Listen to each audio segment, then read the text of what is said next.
I wonder if you shouldn't just kill that then. Yeah, I think I will.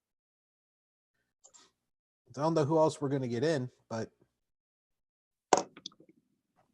yeah, we'll see. We'll see. We can always run it with the three of us. Yeah, yep. And trust me, that would be fine. Is Yeah. is it off or is it still trying? Let me see here. Let me see. I got, what do I have here? We just no, it's still trying. I just went to Task Manager to kill it. Task Manager, you're running Windows. See, I don't know. All I know is the two guys that never have any problem are both running Apple products. Is all I'm telling you. Okay. Hey, my Android brings it up every time though. Yeah. See, there you go. Yeah. Lou left, and now he's still here. Now he's better with us at this point on his other one. Yeah. So yeah, it's Friday, and we're here live, right? Live on a Friday. We're all still alive. We're all still here. Live in the age of COVID-19. But we kind of joke around. We try to make light of things, and we try to keep it somewhat light throughout all the rough stuff that's going on in the world. And Patsy, you brought up a good topic today that just hit. I think both of us saw it right before we came on, about the possibility of salvaging the Major League Baseball season with an innovative plan. Do you have some stuff to share on that? Yeah, I do. I don't know if anybody had noticed or not, right? And whenever I was just going through my news feed, an hour ago maybe, just trying to get ready and start prepping for our show today. I saw that MLB was looking to realign things, and they're talking about doing a radical realignment. I didn't look enough into it deep enough to see if it was a permanent thing or if they were just going to do it for a year, or what the deal was. But let me show you what we got here. And this is obviously from the Score, and MLB is talking about two divisions, and two leagues and three divisions in each league. And for us, this Grapefruit League North is really the one that caught my attention the most. You guys know I'm a diehard Yankees fan, but I spend more time following the Pirates, which is kind of strange. And now, they would be in the same division along with the Phillies, Blue Jays, and Tigers, the Grapefruit. And I should point out, I like how they separated everything, the Grapefruit and Cactus, which is the same two leagues of people follow. They're the same two leagues that they play with during spring training. Because Grapefruit League is normally the teams that are in Florida, and the Cactus League are normally the teams that have their spring training in Arizona. But boy, you got some real interesting matchups, and I looked at this and I said, this could get a little funky. Did you guys have a chance to look, and what do you think? I'm looking at this right now, and they said it's creating an 800 game regular season schedule, 12 games against each divisional opponent and 6 games against the other 10 teams in their league. Which I like it. 10 games against Yankees, Blue Jays, and Tigers. That, you know what? There's 3 teams we never get to see in Pittsburgh that often. Yeah.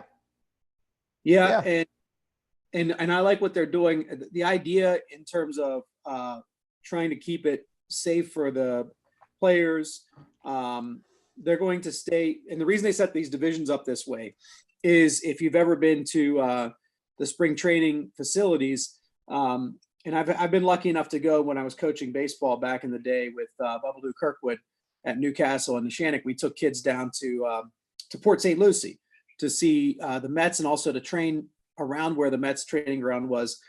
So there are geographic areas where each of these teams, and the Pirates are in Bradenton, and the Yankees aren't too far away where they train. So all of these teams have training facilities that are very close to one another, that's why they've broken the divisions this way. So they're going to play their games all in their home stadiums, in Florida or in Arizona, and they'll be the teams that are in their divisions are the ones that are geographically closest to them. Yeah, that's Yeah, I'm travel. yeah, it would reduce travel. I don't know if anybody's really seen some of these stadiums. I know Steinbrenner Field and I forgot the name of the one that the Pirates play in. McKechnie. McKechnie, that's it. Especially Steinbrenner, it's really, really an open stadium. I mean, it's as open as so a lot of minor league stadiums are. It's just there's so much room for people to go and I don't want to say be alone, but you're not right on top of each other like you are, especially at Yankee Stadium, even the new Yankee Stadium, right? You're not piled on and so tight. Hell, they have picnic areas out in the outfield, behind the fence out in the outfield. So really, really good idea. I'm all for it. What do you guys think? Yeah, I think anything is going to help, with the pastime, because I just can't see. I usually listen to Mark Madden a lot because of hockey on Pittsburgh radio. He's usually on every afternoon, and I think they're coming to their drop dead date pretty soon, trying to figure out how they would get that back up and running right now. And right now, you would have already been in 2 weeks into the baseball season. Mm-hmm. At this point. So I think even them, if they're able to start it in June and run it, I think it might bring baseball back to some new fans a little bit at that point. Yeah, it could boost some interest because there won't be fans in attendance, but I'm sure they're going to do they'll do a really good job of trying to figure out a way to get broadcasting out to just about everybody.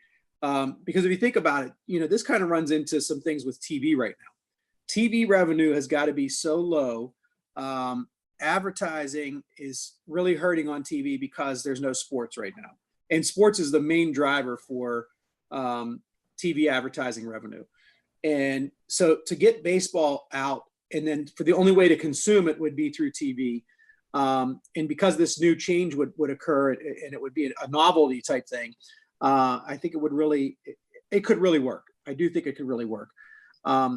So just a side note, I wanted to say that the Dodgers used to train in Florida at Vero Beach. And I got a chance to go to Vero Beach, and it was like a mini Chavez Ravine. They had patterned the stadium. Yeah, they had patterned the stadium after the Chavez Ravine. So it was really cool to see that. I saw the Mets play the Dodgers there in Vero Beach in the late 90s, I believe it was 1999 or 2000, 2001, somewhere in that time frame. I don't think the U.S. is alone in this. In fact, I'd be willing to bet obscene amounts of money that we're not alone in this. Whenever I say that, we're jonesing for sports, right? It is such a big part of your culture, the culture here especially, regardless of the sport. I mean, you can pick which one you like better, but sports in general, just the whole idea of sporting events and consuming sporting events is such a big part of our culture. I think this novelty really goes a long way. I think that people aren't going to be too concerned, I think, at this point about not actually being at the game. I know a lot of Yankees fans go to Yankee Stadium like it's a religious event, but we're all, from Western PA. You can get a ticket to a Pirates game anytime you want, unless they're playing the Yankees or the Red Sox. You can go down to the day of the game and get a ticket. Always been that way. Even, whenever they were winning World Series, whether they were at Three Rivers or out in Forbes Field, getting a ticket for a Pirates game was never an issue. I think, and obviously I'm looking at it from, our point of view, from a Western PA point of view. I wonder if it's not going to be that big a deal that you actually can't get to the game. I think as long as you're able to watch the game, you're able to see it. And even if you're getting together with friends like we're doing, and you're both watching the game, or you're just texting each other. Like my brother and I will just text each other crazy during March Madness, right? I mean, we're constantly going back and forth. I wonder if that's just not going to be good enough for a while, you know, to help people get over the hump until we can get back to some semblance of normalcy. I think it'll be a help because, I mean, you just mentioned sports in the culture. If you like turned on the TV on Saturday afternoon, Sunday afternoon, they were replaying March Madness games from, you know, how many years back and everything else, just to put something on TV. I mean, the Penguins were replaying their 2009 Cup run with Detroit the last week and a half. Yeah, and I loved watching that Marc-Andre Fleury save. The last it was such a fantastic save, and what a finish to a Stanley Cup. Man, was that great.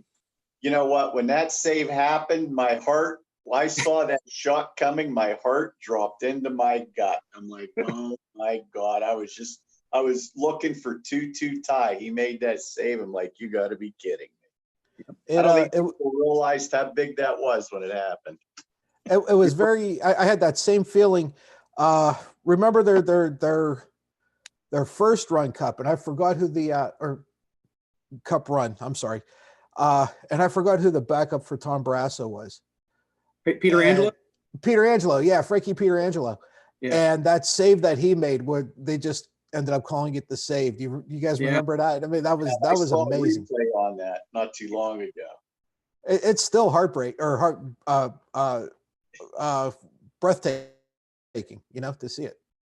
It is. And Lou, you nailed it on the head. I thought back at the time that save was made by Fleury, I don't think that it got as much attention as it should have. I mean, there was just an overwhelming feeling of, hey, we just finally did this with this young group of kids that we've been expecting them to do this. And they had to overcome, at the time, the Red Wings were a dynasty, a juggernaut.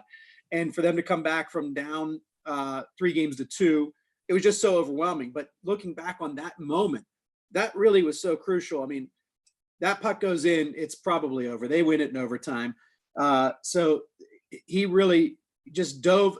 I don't know how he got his momentum going that way so quickly in his entire body, but he got it over there and he got a chest on the puck and deflected it down. And then I can't remember who the defenseman was that laid on top of the puck for a second. That's what I was trying to remember, because he was one of the great Russian defensemen of all time. Yeah. He was out of that. Who was that? I'm trying to. Oh man, I'm going to shoot myself for not knowing it. That's okay. While you look that up, it is great to reminisce about those different eras too, Patsy. The Peter Angelo, the save. It's amazing all the sports, moments that we've had and that they can call back upon to put them back on replays. We've been blessed with an abundance of great moments in Western Pennsylvania sports. I last week I called my son in the living room. I can't tell you what I was watching, but they had the replay of Kurt Angle when he won the gold medal in the Olympics, and I remember watching that, right? And I'll tell you a story. Years and years later, I had a chance to go to a seminar. It was actually a Russian Sistema seminar, but one of the guests there was Coach Shales, Wade Shales, who was Kurt Angle's coach whenever he wrestled at Clarion.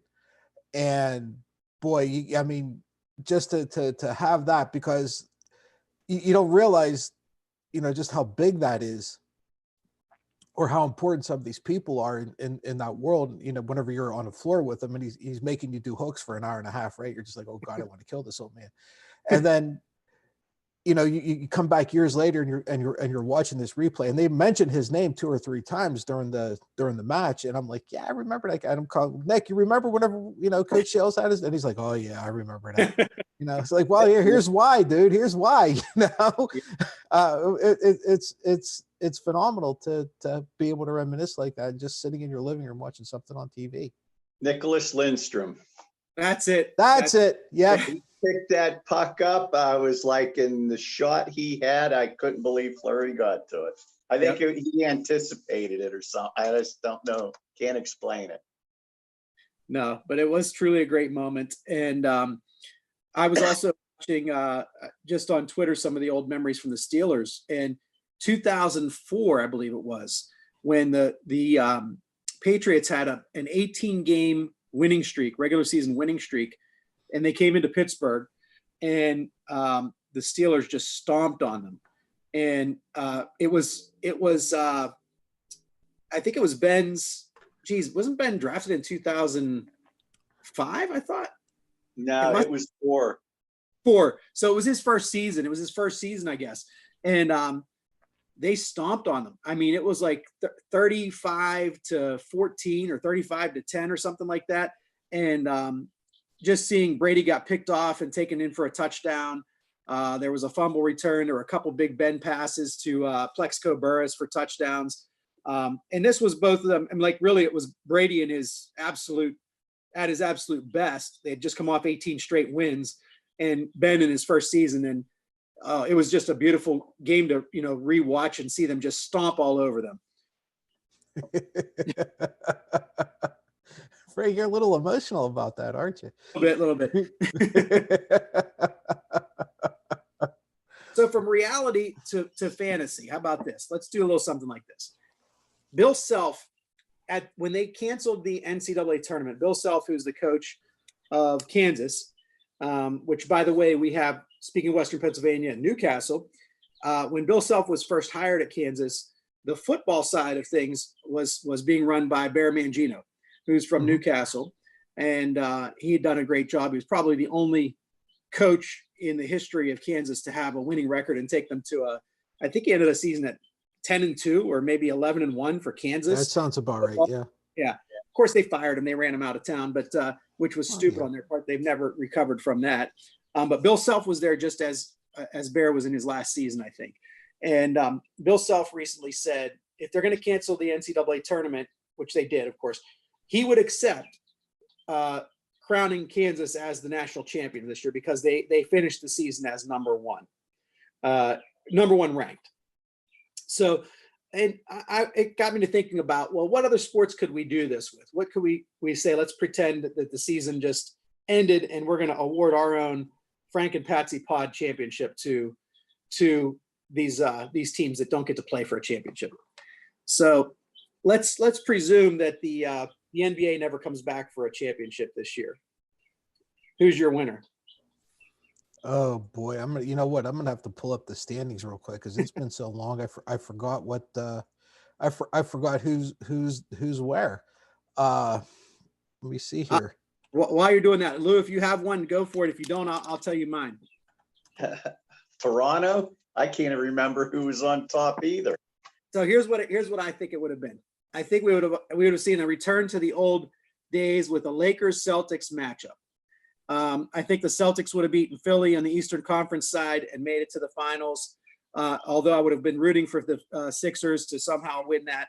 I don't think they had enough great guard play to overcome the Celtics team this year. So I would think the Celtics would have gotten to the finals against the Lakers.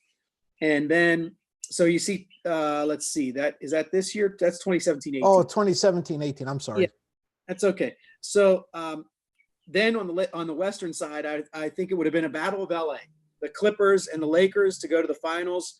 And it would have been LeBron's moment to overcome his one difficult demon, which is,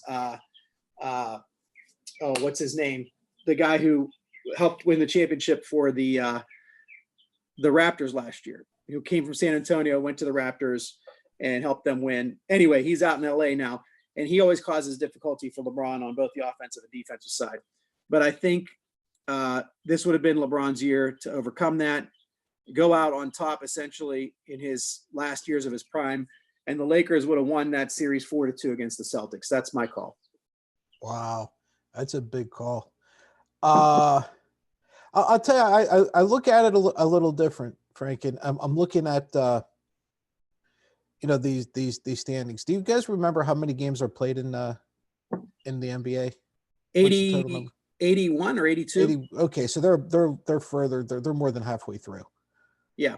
Roughly, right? I mean, you're 49-14 for the Lakers. You're well beyond the 41 or 40 whatever games. They're about 60. Yeah, they're about 65 games, and they're about 2/3, 3/4 of the way done. So it's fair to say that they've already played everybody in their conference, And pretty much on the East side too. They played like, right? yep. So if you were going to end it here, well, I can't do. I'm a Celtics fan. I can't have the Bucks and Raptors ahead of them.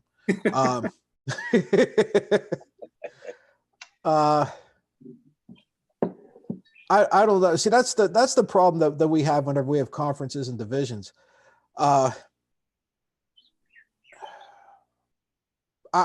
think I would agree with your ultimately. I think the Lakers probably would have won out eventually.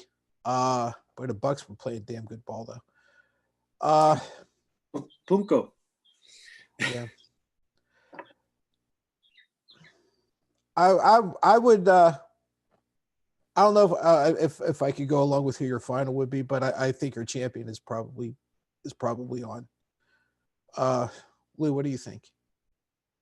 Yeah, see, I don't follow the NBA all that much, but after hearing you guys talk, well, I was kind of leaning Celtics myself, but I kind of like the Lakers would have been coming out of that end too, and just for for the memory of Kobe, they had something to play for too.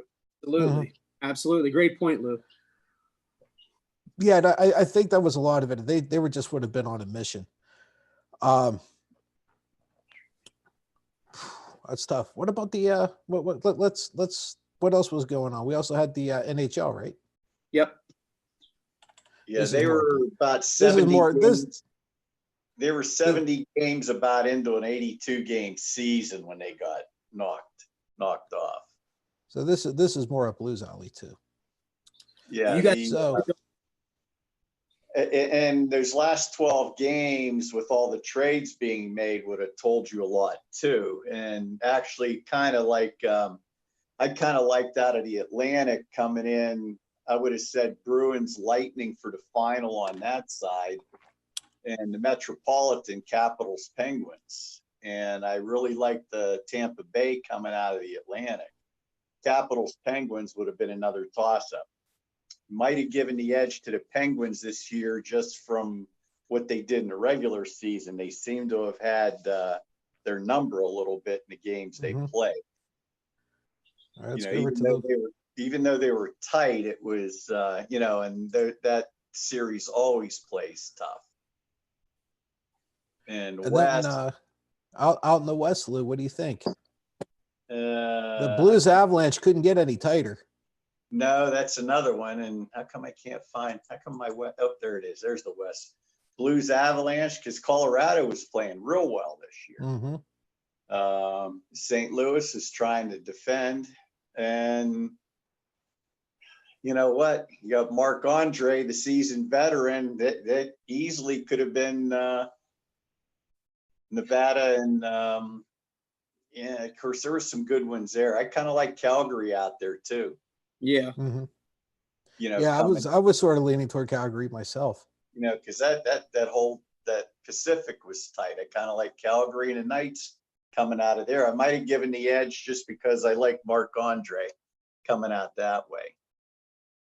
So who's your final? You know what? The final coming out of there, I might have gone with Colorado. Yep. Colorado, and you know what? I hate to say it, but Tampa, it might have been Tampa's year. Boy, Tampa was playing well too. Yeah.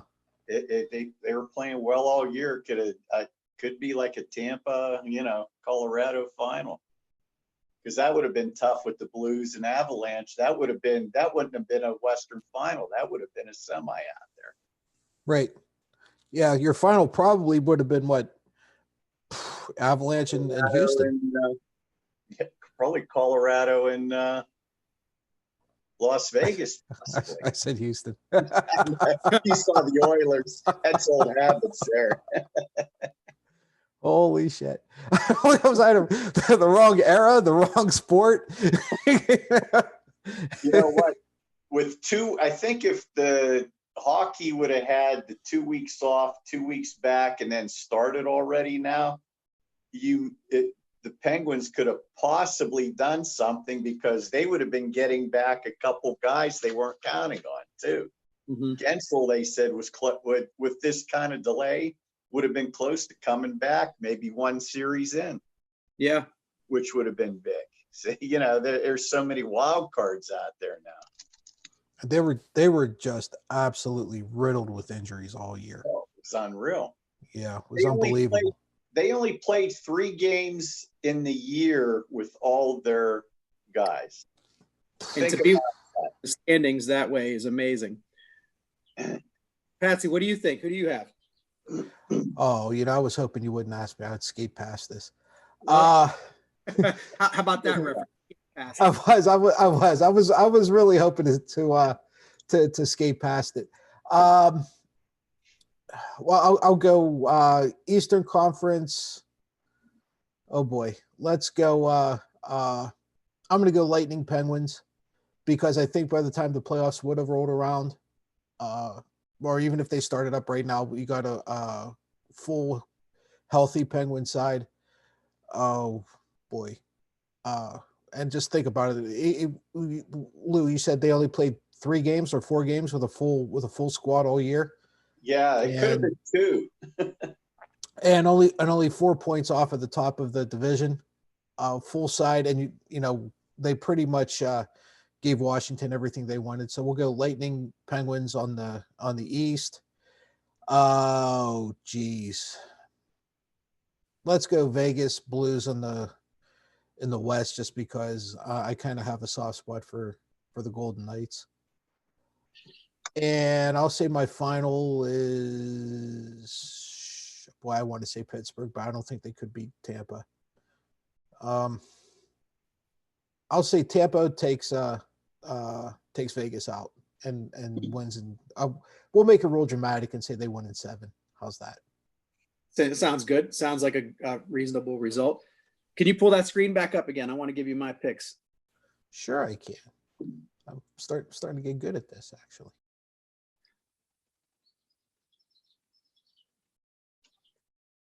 So, okay, there we go. I'll start with the West since it's up there.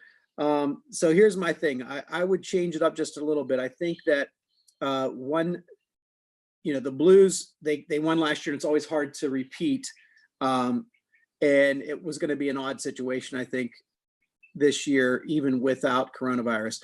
But they were coming into this with an 8-2 over the last 10, which is an amazing kind of run that they had going on. But I had a feeling like there was a team that was going to come up out of, like, not nowhere, but that they were going to make their push. They had won 4 in a row just before this break, and that's the Winnipeg Jets. So I think Winnipeg was going to be that surprise team, and they were just going to come out of kind of off the radar. And then there was going to be the Golden Knights were going to stay in it and stay where they needed to be. So it'd be those two against each other in the finals on the Western side. So the Jets would have had to have done what they needed to do coming down the stretch, which they were still in a position to make the playoffs with 80 points. But I think they were catching their hot streak at the right time.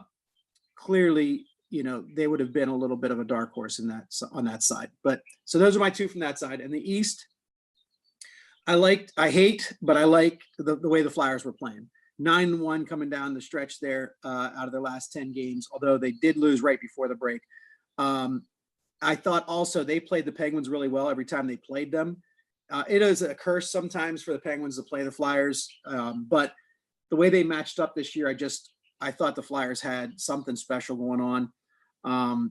And I think from the Atlantic Division, it would have been the Lightning. So I would say Lightning against Flyers, Eastern Conference Finals, and then Flyers overwhelm the Lightning in the playoffs. So it would be, my guess would be Flyers against Golden Knights in the finals, and Golden Knights win.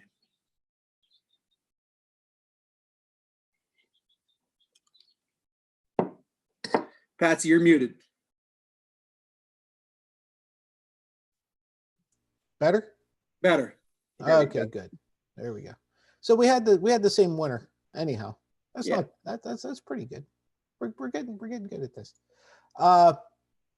Lou, I know you don't you don't follow European anything, but no. It's a little it's a little different over whenever you start talking about European soccer, because you don't have divisions or playoffs, right? You simply have a table, and the winner of your league is determined by the total number of points: 3 points for a win, 2 points for a draw, and that's it. That's all there is to it. I remember hearing oh, I forgot the commentator's name. His last name is Barnett. English guy, big Chelsea support. Huh? Was it Gary Barnett? I don't think so. No. But he said he made the comment. He said, America, the U.S. is the only their sports, the United States sports leagues are the only leagues on the planet who don't like giving the best team in their league the championship. Right. Because we always have a playoff. It doesn't matter what sport it is. We always have a playoff. So you could be the best team during the season. It doesn't matter. It doesn't mean a thing. There's a lot of controversy right now, basically through all of UEFA, because you have a side like Liverpool who hasn't won a championship, Frank, and I think as long as our kids have been alive, right? Right. And there's a couple others. Barcelona's, in Spain, and I hope City never picks up, because I don't want to see Juve win another one. Especially whenever my side's going to come in third, it's going to kill me.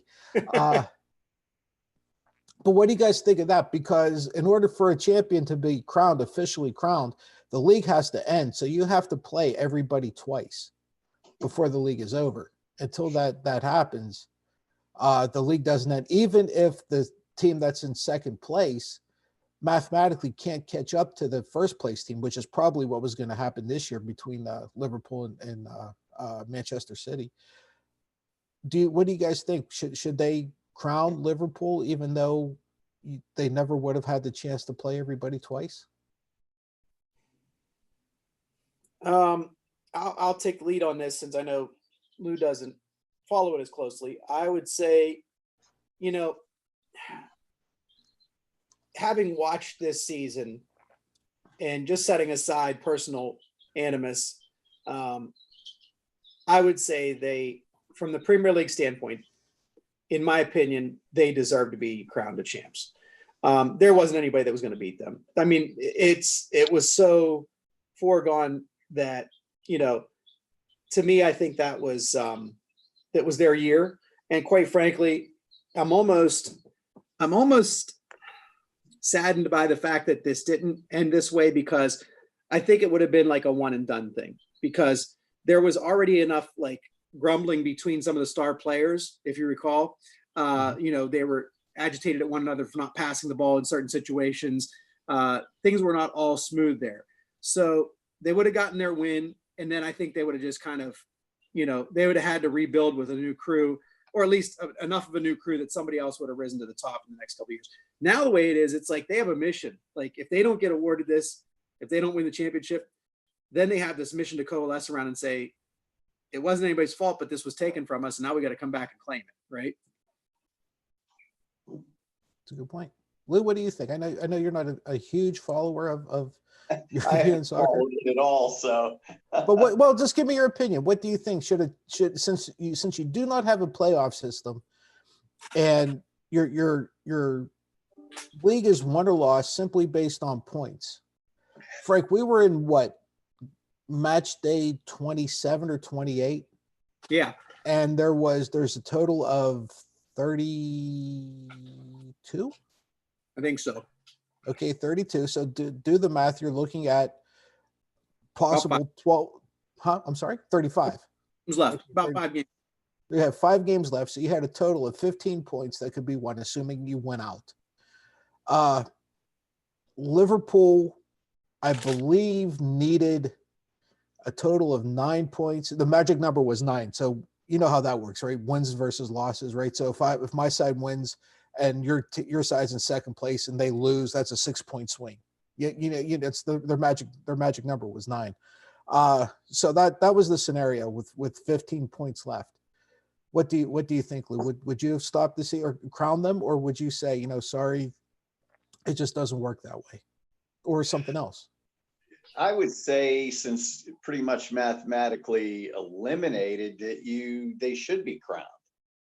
If you were tighter than that, well, then you could say, yeah, we got to do something. But you're that far out in front, I don't see what the problem would be, Well, looking at it that way. The problem would be, and I'm really going to argue against it because I'm a Manchester United supporter. There's no fucking way I want to see Liverpool win anything.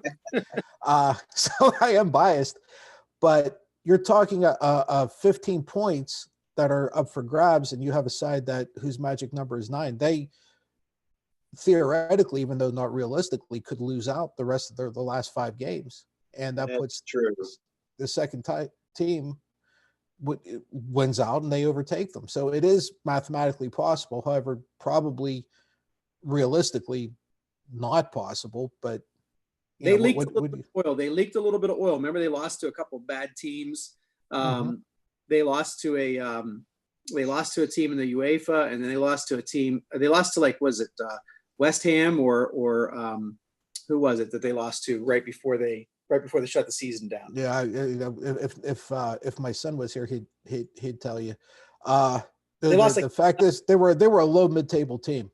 Yeah, Watford or West Ham, one of those two. I can't remember which one it was. I always get those two sides confused anyhow. Yeah. The other question, Lou, and we're kind of spoon feeding you this and doing a very poor job of it, and I get that.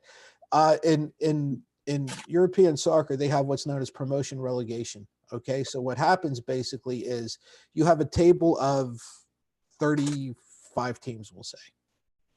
That's in the top division. So the divisions, the top and lower divisions, just imagine like Major League Baseball, right? Where you have MLB as number 1, and then you have your AAA as being your second division, your AA as being your third division, and single A being your fourth division. If you come in, if the season ends and you're in the bottom 3 of the top of your league, you get relegated down to the league below you. And the top 3 teams in that league below you gets promoted to the top league. Okay. Needless to say, that is a big financial boom to the team that's in the lower division that gets promoted to the upper division, and an absolute raping for the team that's in the upper division that just lost a whole shit ton of money and gets knocked down to the lower division. What do you do with those sides? Because you got teams, you can honestly see teams that will absolutely go bankrupt if they don't get promoted, or they do get promoted, but they can't financially support playing in that top league. What do you do with them? Should there be revenue sharing for a short time to ensure the sanctity of the league as a whole? Wow, just for the short term, because of what's going on.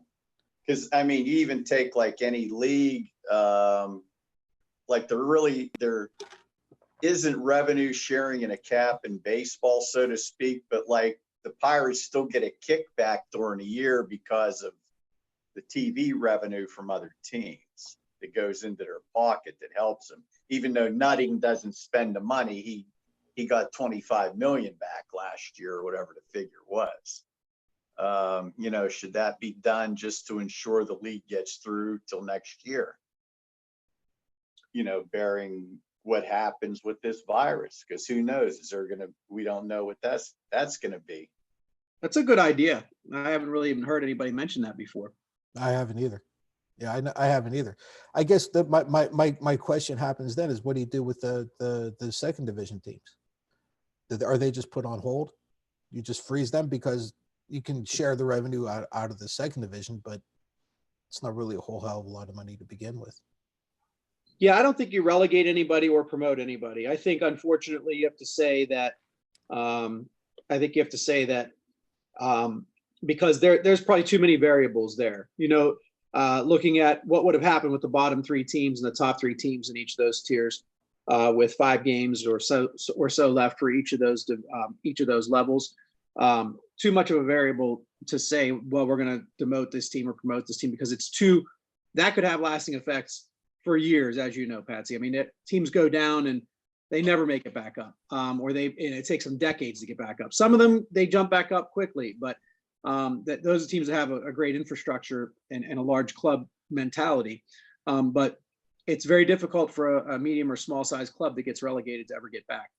Yeah, Nottingham Forest is a great example of that, right? Yeah. So I would say, you can't relegate and you can't promote based upon the shortened season.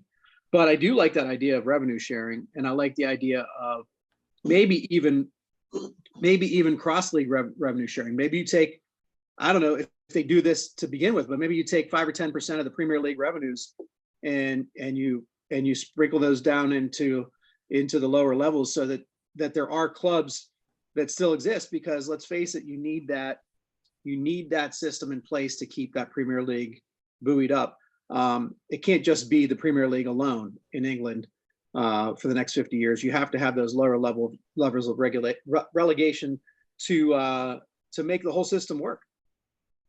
Yeah, the system is so interdependent on, actually overly dependent on lower leagues, that without them, the top league dies. There's nothing to draw from. There's no support.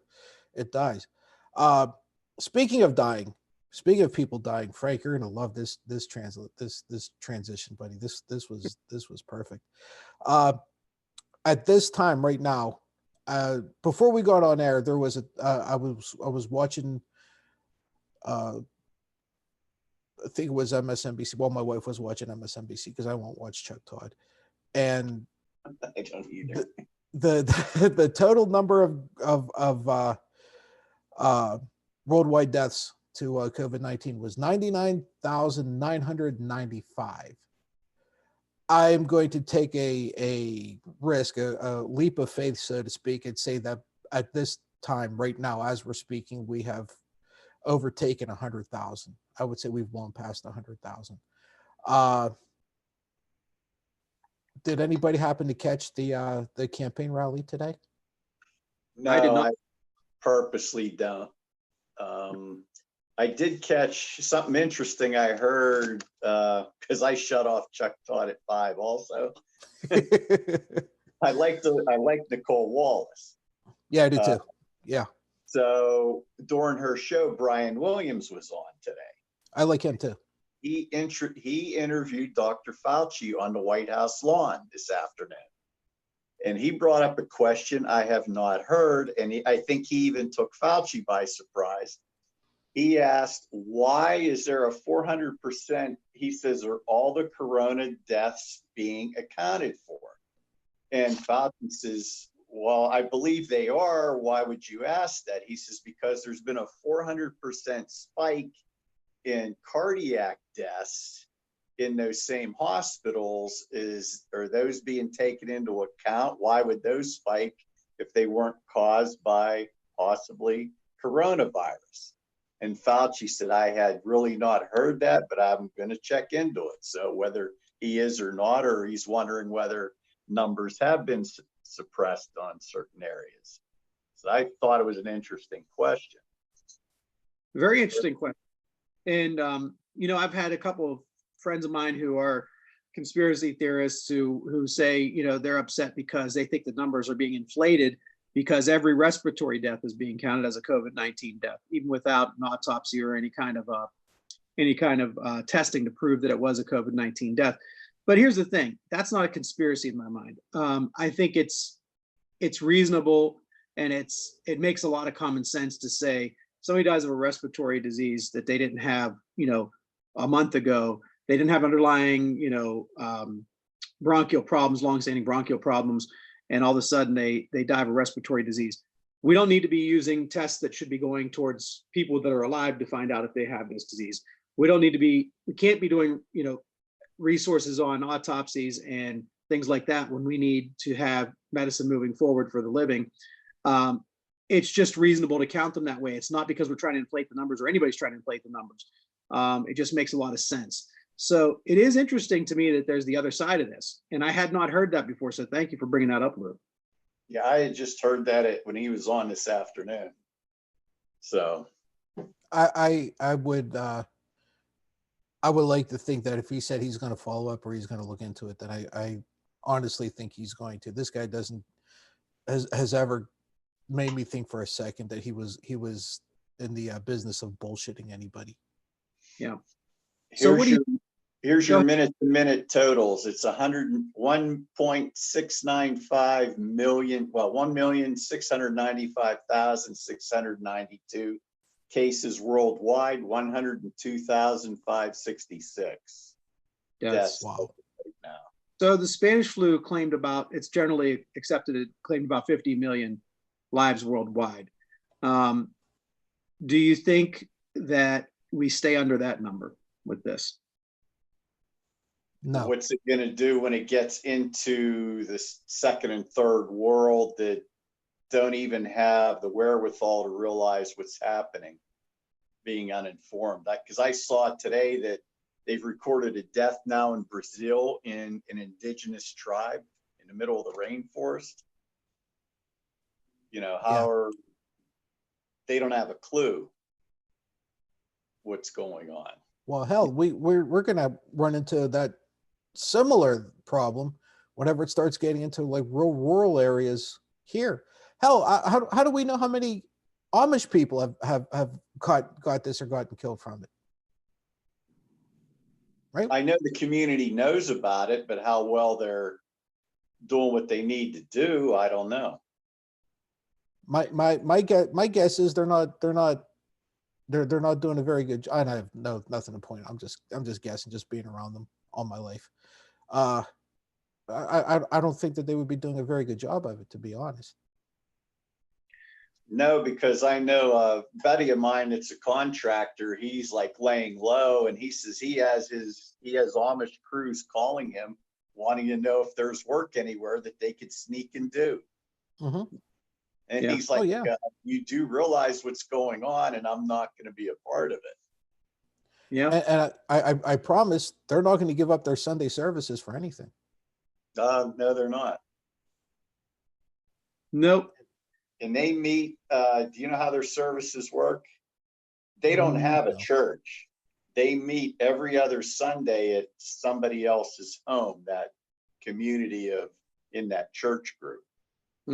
With the bishop that control, the bishop of that whatever area they're in, saying around New Wilmington, they meet at a different home every other week or a different farm. So their geographical area would basically be their parish then.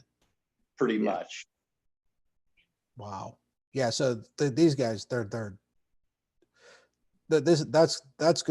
gonna be devastating for them. And I saw today that we've tested less than 1% of our population. Less than 1% of our population. Okay, I understand we have 350 million people. It's going to be really tough but less than 1% since fucking January. Come on, man. Come on.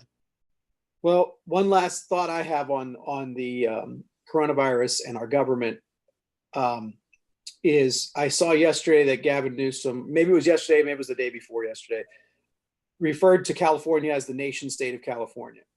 And he was talking about how they are continuing to try to take the lead on creating a wholesale network of medical equipment for purchase by all the states. And it really goes to show you that there's a void of leadership at the national level.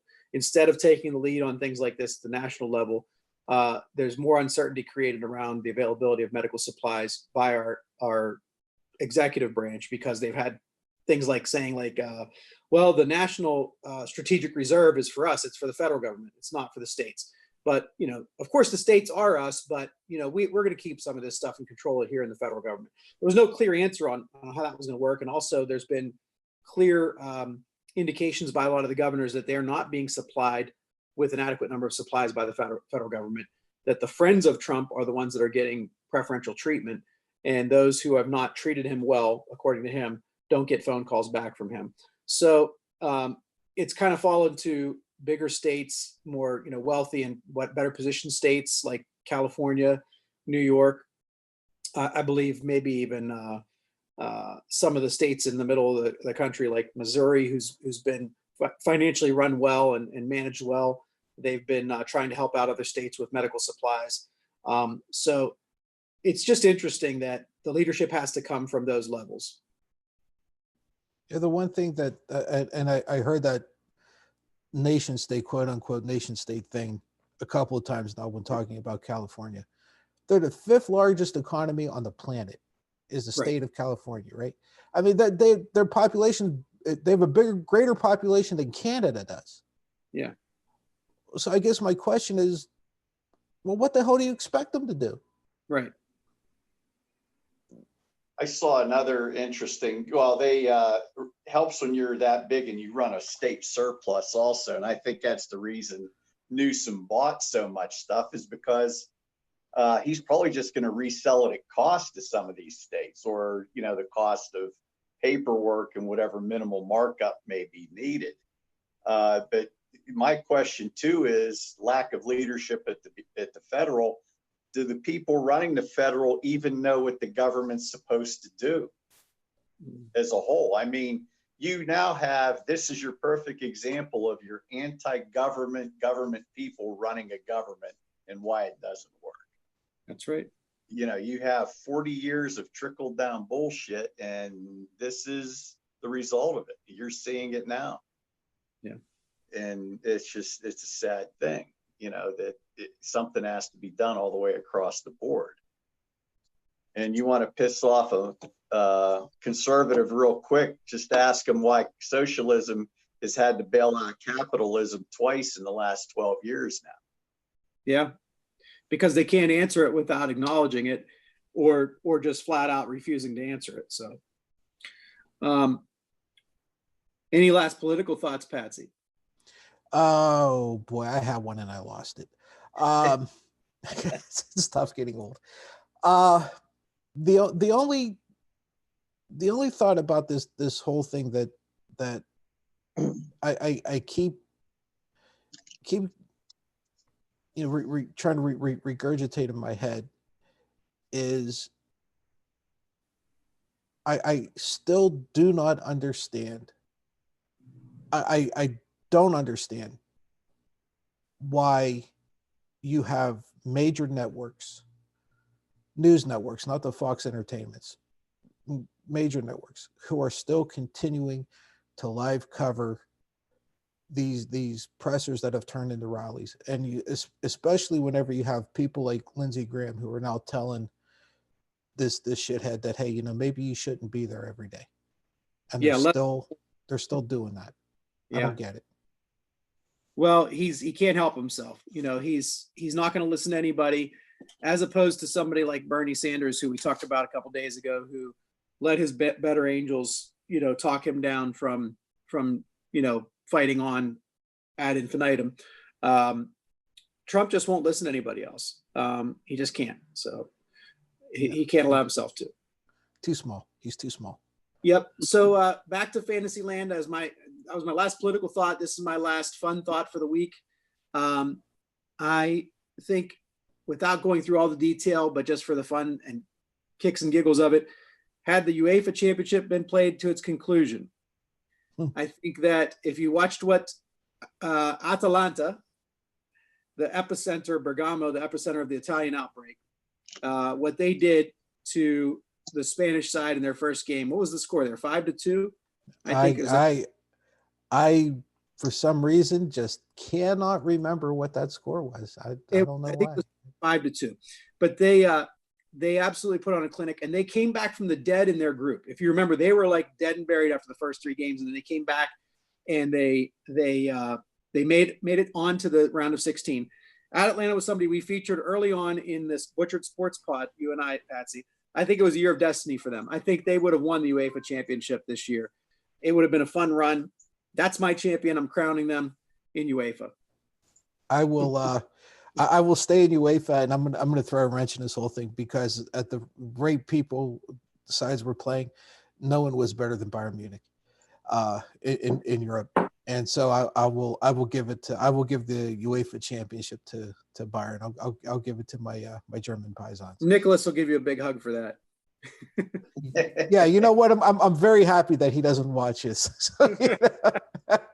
But yeah, if we had to crown somebody the way that the sides were playing, Byron I think would have done. Besides, Lewandowski was scoring. He was scoring like he was the only guy at a girl's prison.